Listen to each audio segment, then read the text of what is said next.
నమస్తే, welcome to of the record. Jubilee hills అభ్యర్థి ఎవరు అనేది బీజేపీ ఇంకా ప్రకటించలేదు.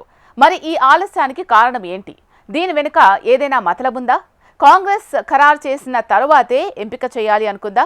కాంగ్రెస్లోని అసంతృప్త నేతలకు గాలం వేస్తుందా? మాజీ మేయర్కు కాషాయ కండువా కప్పి బరిలోకి దింపే ప్లాన్లో ఉందా? బీజేపీ ఎంపీ అరవింద్ ఎందుకు ఆయన పేరును ప్రతిపాదించారు? జూబ్లీహిల్స్ టికెట్ పై ఆయనకు పార్టీ ఏమైనా హామీ ఇచ్చిందా? అభ్యర్థి విషయంలో కమలం పార్టీలో జరుగుతున్న చర్చ ఏంటి? ఈ ఉత్కంఠకు తెరపడేది ఎప్పుడు? Let's watch the story. Jubilee Hills ఉప ఎన్నికపై అన్ని పార్టీలు హడావుడి మొదలైంది. ఇప్పటికే బీఆర్ఎస్, కాంగ్రెస్ పార్టీలు తమ అభ్యర్థులను ప్రకటించాయి. బీజేపీ మాత్రం ఇప్పటివరకు తమ అభ్యర్థిని ప్రకటించలేదు. ఈ రేసులో కమలదళం ఎందుకింత ఆలస్యం చేస్తుందనే చర్చ జరుగుతుండగానే బీజేపీ కొత్త ట్విస్ట్ ఇచ్చింది. మాజీ మేయర్, కాంగ్రెస్ పార్టీ అధ్యక్షుడు బొంతు రామ్మోహన్ హస్తాన్ని వీడుతున్నారనే ప్రచారం జోరుగా జరుగుతోంది. బొంతు రామ్మోహన్ కూడా తొలుత కాంగ్రెస్ అభ్యర్థిగా జూబ్లీహిల్స్ టికెట్ ఆశించారు. కానీ అధిష్టానం నవీన్ యాదవ్కు టికెట్ ఖాయించేసింది. దీంతో మాజీ మేయర్ అసంతృప్తితో ఉన్నట్లు సమాచారం. దీనిని క్యాష్ చేసుకోవాలనే ఆలోచనలో బీజేపీ ఉన్నట్లు తెలుస్తోంది. ఈ నేపథ్యంలో టికెట్ ఎవరికి ఇవ్వాలనే దానిపై బీజేపీలో చర్చ జరిగిందట.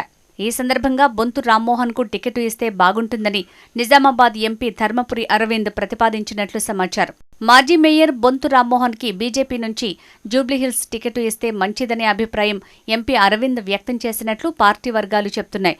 హైదరాబాద్ రాష్ట్ర కార్యాలయంలో జరిగిన సమావేశంలో రాష్ట్ర నాయకత్వం ముందు అరవింద్ ఈ ప్రతిపాదనలు చేసినట్లు సమాచారం. ఇన్ని రోజులు కమలం టికెట్ కోసం 2-3 ఆశావహులు తీవ్రంగా ప్రయత్నాలు సాగిస్తుండగా అనూహ్యంగా మాజీ మేయర్ తెరపైకి రావడంతో రేసులో ఉన్న ఆశావహులంతా షాక్కి గురవుతున్నారట. నిజానికి 2 రోజుల్లో అభ్యర్థి ఎవరనేది ఫైనల్ చేయనున్నట్లు పార్టీ శ్రేణుల్లో వినిపిస్తున్నమాట.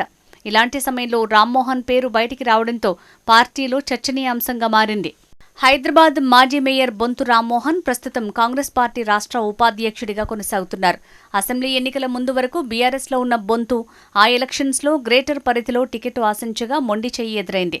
దీంతో గులాబీ అధిష్టానంపై అసంతృప్తితో రాష్ట్రంలో అధికారం మారిన 2 నెలలకే కాంగ్రెస్లోకి జంప్ అయ్యారు. రాష్ట్ర ఉపాధ్యక్షుడిగా హస్తంలో పార్టీ పదవి దక్కిన ప్రజాప్రతినిధిగా ఎక్కడా ప్రాతినిధ్యం లేదు.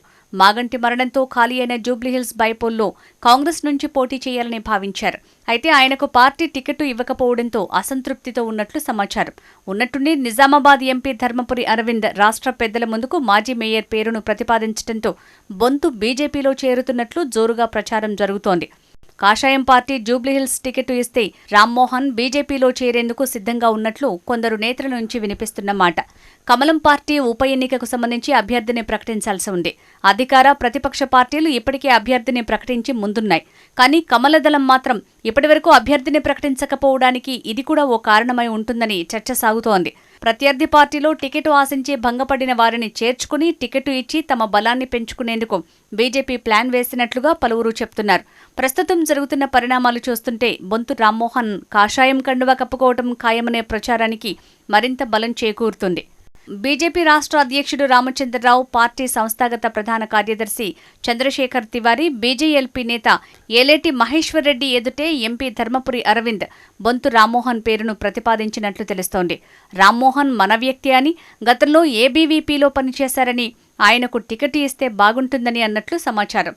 అంతేకాదు బొంతును పార్టీలోకి చేర్చుకుని టికెట్ ఇస్తే మన బలం మరింత పెరుగుతుందని చెప్పినట్లు తెలుస్తోంది. ఈ విషయంపై మాజీ మేయర్ బొంతు స్పందించారు. తాను పార్టీ మారుతున్నట్లు వస్తున్న వార్తలను ఆయన ఖండించారు. ఈ వార్తల్లో ఎలాంటి వాస్తవం లేదని, ప్రస్తుతం కాంగ్రెస్ పార్టీలోనే ఉన్నానని, పార్టీపై ఎలాంటి అసంతృప్తి లేదన్నారు. కమలం పార్టీ అంతర్గత సమావేశంలో తన అభ్యర్థిత్వంపై చర్చకు రావటం, దాంతో తనకు ఎలాంటి సంబంధం లేదని కొట్టిపారేశారు. అధికార పార్టీలోనే ఉన్నానని, ఇక ముందు కూడా కాంగ్రెస్ పార్టీలోనే ఉంటానని తెలిపారు. మాజీ మేయర్ తనపై జరుగుతున్న ప్రచారాన్ని ఖండించినప్పటికీ ప్రచారం అదే స్థాయిలో కొనసాగటం విశేషం. బొంతు రామ్మోహన్ కాషాయం పార్టీలో చేరుతున్నారు. ఆయనకు పార్టీ టికెట్ ఇస్తుందనే ప్రచారం సాగుతున్న నేపథ్యంలో మొదటి నుంచి టికెట్ ఆశిస్తున్న పలువురు ఆశావాహులు ఆందోళనలో ఉన్నట్టు తెలుస్తోంది. తమకే టికెట్ వస్తుందని గంపెడాశలు పెట్టుకున్న నేతలు షాక్లో ఉన్నట్లు సమాచారం. మాజీ మేయర్ కాషాయ తీర్థం పుచ్చుకుంటారా, లేక ఇది బీజేపీ మైండ్ గేమ్లో ఓ భాగమా అని ప్రశ్నించేవారు కూడా లేకపోలేరు. ఇదిలా ఉండగా బీజేపీ అభ్యర్థి ఎవరన్న అంశంపై 1-2 రోజుల్లో స్పష్టత వచ్చే అవకాశం ఉంది. రాష్ట్ర నాయకత్వం బీజేపీలోని ముఖ్య నేతలతో సమావేశమై అభ్యర్థిని ఫైనల్ చేయనున్నట్లు సమాచారం. మరి ఈ జాబితాలో ఎవరి పేరు ఉండనుంది అనేది ఆసక్తికరంగా మారింది. పార్టీలో ముందు నుంచి టికెట్ ఆశిస్తున్న వారిలో ఎవరికైనా అదృష్టం వరిస్తుందా లేక రామ్మోహన్ కు కండువా కప్పి టికెట్ ఇస్తారా అన్నదే సస్పెన్స్.